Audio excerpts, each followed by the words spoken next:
नमस्कार, आप देख रहे हैं सत्य हिंदी का रात 8 बजे का बुलेटिन और मैं हूं आपके साथ कृति सिंह। राहुल गांधी के अगले छात्रों के गूंज कार्यक्रम के लिए तारीख और शहर तय हो चुके हैं, लेकिन अब आरएसएस भी युवाओं से बात करने के लिए मैदान में उतर गया है। पश्चिम बंगाल में नेताजी सुभाष चंद्र बोस के प्रपौत्र चंद्र कुमार बोस ने टीएमसी छोड़कर नई राजनीतिक हलचल पैदा कर दी। उधर E20 पेट्रोल के मुद्दे पर अरविंद केजरीवाल ने केंद्र सरकार के खिलाफ मोर्चा खोलने की पूरी तैयारी कर ली है। इन्हीं खबरों पर इस बुलेटिन में बात करेंगे, लेकिन उससे पहले नजर डालते हैं सुर्खियों पर। अब आरएसएस प्रमुख मोहन भागवत भी करेंगे जेन जी और जेन अल्फा से संवाद। 8 अगस्त को प्रयागराज में आयोजित होगा राहुल गांधी का छात्रों की गूंज कार्यक्रम। नेताजी के प्रपौत्र चंद्र कुमार बोस ने टीएमसी की प्राथमिक सदस्यता से दिया इस्तीफा। अरविंद केजरीवाल E20 पेट्रोल के विरोध में 100 लोगों के साथ जाएंगे पीएम आवास। बांकीपुर और दतिया उपचुनाव में बीजेपी को लगा झटका, नवीन की सीट जीते प्रशांत किशोर। देश भर में पेपर लीक को लेकर छात्रों के आंदोलन और केंद्रीय शिक्षा मंत्री धर्मेंद्र प्रधान के इस्तीफे के बाद अब आरएसएस प्रमुख मोहन भागवत 6 अगस्त को मुंबई में करीब 2000 जेन जी और जेन अल्फा से संवाद करने वाले हैं। 15 से 19 साल की उम्र के छात्र IIMUN के 15वें वार्षिक सम्मेलन में शामिल होंगे, जहां भागवत उद्घाटन सत्र को संबोधित करेंगे। इस सम्मेलन में देश के 100 से ज्यादा शहरों के छात्र हिस्सा लेने वाले हैं। भागवत का संबोधन भारतीय सोच के साथ दुनिया को जोड़ने में युवाओं की भूमिका पर विषय पर होगा। हाल के दिनों में पेपर लीक और परीक्षा अनियमितताओं को लेकर छात्रों के आंदोलन के बीच इस कार्यक्रम को खास माना जा रहा है। कुछ दिन पहले भी मोहन भागवत ने कहा था कि आज के युवा सवाल पूछते हैं, इसलिए उन्हें आदेश नहीं बल्कि संवाद और सहमति के जरिए साथ लेकर चलना चाहिए। राहुल गांधी का छात्रों की गूंज का तीसरा कार्यक्रम उत्तर प्रदेश के प्रयागराज में होने जा रहा है। राहुल ने खुद एक्स पर पोस्ट कर इसकी जानकारी दी और कहा कि जॉब नहीं मिलेगी तो सिंहासन हिलेगा। कोटा के बाद, देहरादून के बाद अब छात्रों की गूंज प्रयागराज पहुंच रही है। ये वो शहर है जहां लाखों नौजवान सालों से तैयारी कर रहे हैं, फॉर्म भरते हैं, फीस देते हैं और इंतजार करते रहते हैं। राहुल का कहना है कि पेपर लीक ने उनका आज छीना, रुकी हुई भर्तियों ने उनका कल, और अभी कुछ दिन पहले दिल्ली में इन्हीं बच्चों पर लाठियां और पैलेट चलाए गए, सिर्फ इसलिए कि उन्होंने अपने हक की बात कही। हम उनकी आवाज उठाते रहेंगे और उन्हें इंसाफ दिलाकर रहेंगे। राहुल ने कहा कि अब बहाने नहीं चलेंगे, जवाबदेही लीजिए या कुर्सी छोड़िए। 8 अगस्त को प्रयागराज में मिलते हैं।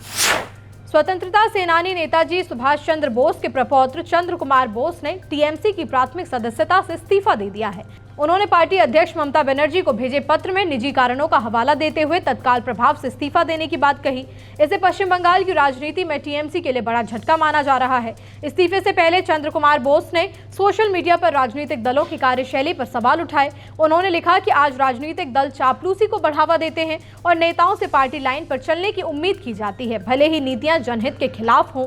उन्होंने कहा कि आजादी के इतने साल बाद भी देश नेताजी के समावेशी और मजबूत भारत के सपने से दूर है। चंद्र कुमार बोस पहले बीजेपी में थे और 2023 में वैचारिक मतभेदों के कारण पार्टी छोड़ दी थी। इसके बाद वे 2026 में टीएमसी में शामिल हुए थे। अब टीएमसी से भी उनके इस्तीफे ने पश्चिम बंगाल की सियासत में नई चर्चा छेड़ दी है। प्रधानमंत्री नरेंद्र मोदी का फेसबुक वीडियो हटाने के मामले में मेटा ने संसद की आईटी समिति के सामने माफी मांग ली है। कंपनी ने इसे तकनीकी गलती बताते हुए कहा कि वीडियो गलती से हटाया गया था और बाद में बहाल कर दिया गया। हालांकि समिति के कई सदस्यों ने सिर्फ माफी को पर्याप्त नहीं माना और जिम्मेदारी तय करने की मांग की। बीजेपी सांसद निशिकांत दुबे की अध्यक्षता वाली संसदीय समिति की बैठक में मेटा, गूगल, यूट्यूब, एक्स समेत कई डिजिटल प्लेटफॉर्म के प्रतिनिधि मौजूद रहे।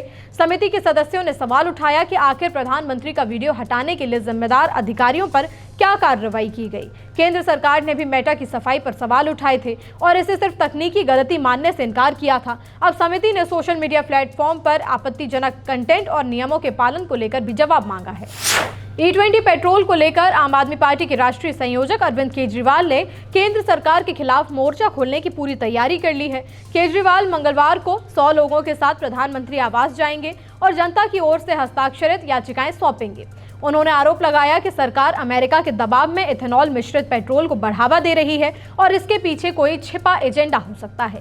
केजरीवाल ने और क्या कहा, सुनिए।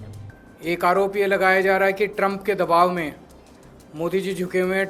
ट्रंप अपने देश का इथेनॉल ज़बरदस्ती इंडिया में इंपोर्ट करवाना चाहता है और एक अनुमान के हिसाब से अगले 5 साल में $20 बिलियन का इथेनॉल जो है भारत, मोदी जी जो है वो ट्रंप से खरीदेंगे। जो हमारे देश के ऊपर थोपा जाएगा। तो हमारे देश के लोगों की गाड़ियां खराब करके और ट्रंप के सामने मोदी जी झुके हुए हैं। बुलेटिन में अभी आगे और भी खबरें हैं। सुप्रीम कोर्ट में बढ़ेंगे जज, संसद में बिना बहस पास हुआ बिल। बृजभूषण बरी होने पर विनेश बोले लड़ाई जारी रहेगी। बांकीपुर जीत पर प्रशांत किशोर का बड़ा बयान। दतिया उपचुनाव में कांग्रेस की जीत, बीजेपी को बड़ा झटका। अब सुप्रीम कोर्ट में जजों की संख्या 34 से बढ़कर 38 कर दी जाएगी। संसद में भारी हंगामे के बीच बिना किसी बहस के सुप्रीम कोर्ट में जजों की संख्या बढ़ाने वाला बिल लोकसभा में पास हो गया है। इस बिल के कानून बनने के बाद सुप्रीम कोर्ट में सीजेआई समेत कुल जजों की संख्या 34 से बढ़कर 38 हो जाएगी। ये बिल मई 2026 से जारी सुप्रीम कोर्ट जजों की संख्या बढ़ाने वाले अध्यादेश की जगह लेगा। केंद्रीय कानून मंत्री अर्जुन राम मेघवाल ने बिल को लेकर संक्षिप्त जानकारी दी, लेकिन विपक्ष के हंगामे के कारण चर्चा आगे नहीं बढ़ पाई। लोकसभा में विपक्ष नीट पेपर लीक और राम मंदिर चढ़ावे चोरी को लेकर सरकार के खिलाफ नारेबाजी कर रहा था। इसी हंगामे के बीच बिल को मतदान के लिए रखा गया और ध्वनि मत से पास कर दिया गया। बिल पास होने के बाद लोकसभा की कार्यवाही दिन भर के लिए स्थगित कर दी गई। इससे पहले भी जन्म और मृत्यु पंजीकरण संशोधन बिल बिना बहस के पारित कर दिया जा चुका है। बृजभूषण शरण सिंह के बरी होने के बाद पहलवान विनेश फोगाट ने अदालत के फैसले पर निराशा जताते हुए कहा कि उनकी लड़ाई अभी खत्म नहीं हुई है। विनेश फोगाट ने आरोप लगाया कि शुरुआत से ही सरकार और सिस्टम बृजभूषण शरण सिंह को बचाने में लगा रहा।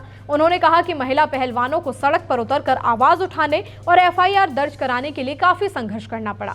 विनेश ने कहा कि कई महिला पहलवान दबाव में बावजूद अपनी लड़ाई पर डटी रहीं और अदालत में मामले को आगे बढ़ाया। उन्होंने कहा कि अदालत के फैसले से उन्हें दुख पहुंचा है, लेकिन उन्होंने उम्मीद नहीं छोड़ी है। विनेश फोगाट ने बताया कि पहलवानों ने अपने वकीलों को इस फैसले के लिए इसके खिलाफ एक निर्देश दिए हैं कि जल्द ही आगे की कानूनी कार्रवाई की जाए। वहीं पहलवान बजरंग पूनिया ने भी विनेश फोगाट के बयान को अपने सोशल मीडिया अकाउंट पर साझा किया है। अब इस मामले में आगे की कानूनी लड़ाई पर सभी की नजरें हैं। बांकीपुर उपचुनाव में जीत पर जनसुराज के संस्थापक प्रशांत किशोर ने कहा कि उनकी पहली प्राथमिकता बांकीपुर की जनता के भरोसे पर खरा उतरना होगी। उन्होंने कहा कि अगले 2 से 3 महीनों में इलाके में बदलाव दिखने लगेगा। प्रशांत किशोर ने कहा कि वो बड़े बड़े वादे तो नहीं करना चाहते। उनके विधायक बनने से बांकीपुर रातों रात तो बेंगलुरु नहीं बन जाएगा, लेकिन लोगों को जल्द ही विकास दिखने लगेगा। जीत के बाद प्रशांत किशोर ने यह भी कहा कि 30 साल का गढ़ 30 दिनों में ढह गया।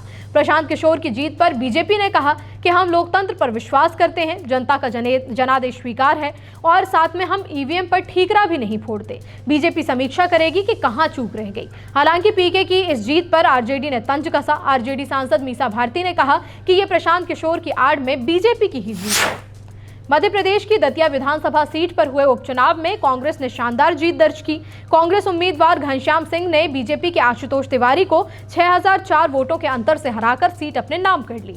15 राउंड की मतगणना पूरी होने के बाद घनश्याम सिंह को कुल 66,384 वोट मिले, जबकि बीजेपी उम्मीदवार आशुतोष तिवारी को 60,380 वोट हासिल हुए। वहीं आजाद समाज पार्टी के उम्मीदवार दामोदर यादव 21,858 वोट लेकर तीसरे स्थान पर रहे। शुरुआती रुझानों से ही कांग्रेस उम्मीदवार बढ़त बनाए हुए थे और आखिरकार इस बढ़त को जीत में बदल दिया गया। दतिया सीट पर कांग्रेस की इस जीत को पार्टी के लिए बड़ी जीत माना जा रहा है, जबकि बीजेपी के लिए बड़ा झटका माना जा रहा है। अब लोग कह रहे हैं कि दतिया से नरोत्तम मिश्रा का टिकट काटना बीजेपी के लिए भारी पड़ गया। गुजरात के वडोदरा जिले की मांजलपुर विधानसभा सीट पर हुए उपचुनाव में बीजेपी ने शानदार जीत दर्ज की है। बीजेपी उम्मीदवार सत्येंद्र भाई पटेल ने कांग्रेस उम्मीदवार भीखा रबारी को 30,630 वोटों के बड़े अंतर से हरा दिया। 20 राउंड की मतगणना के बाद सतीश पटेल को कुल 55,481 वोट मिले, जबकि कांग्रेस के भीखा रबारी 24,851 वोट हासिल कर पाए। शुरुआत से ही बीजेपी उम्मीदवार ने बढ़त बनाए रखी और आखिर में बड़ी जीत अपने नाम कर ली। जीत के बाद सतीश पटेल ने कहा कि ये जीत मांजलपुर की जनता और पार्टी कार्यकर्ताओं की मेहनत का नतीजा है। उन्होंने कहा कि जनता ने जिस भरोसे के साथ उन्हें समर्थन दिया है, वो उस विश्वास को कायम रखेंगे। क्षेत्र में सड़क, पानी और दूसरी बुनियादी सुविधाओं का विकास उनकी पहली प्राथमिकता होगी। वहीं कांग्रेस उम्मीदवार ने हार को स्वीकार करते हुए जनता के फैसले का सम्मान किया। हालांकि उन्होंने चुनाव के अंतिम चरण में डर का माहौल बनाए जाने का आरोप लगाया।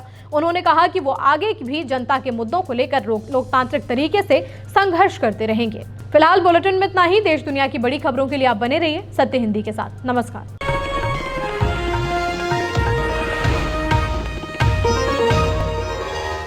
Copyright disclaimer under Section 107 of the Copyright Act 1976. Allowance is made for fair use for purposes such as criticism, comment, news reporting, scholarship, and research.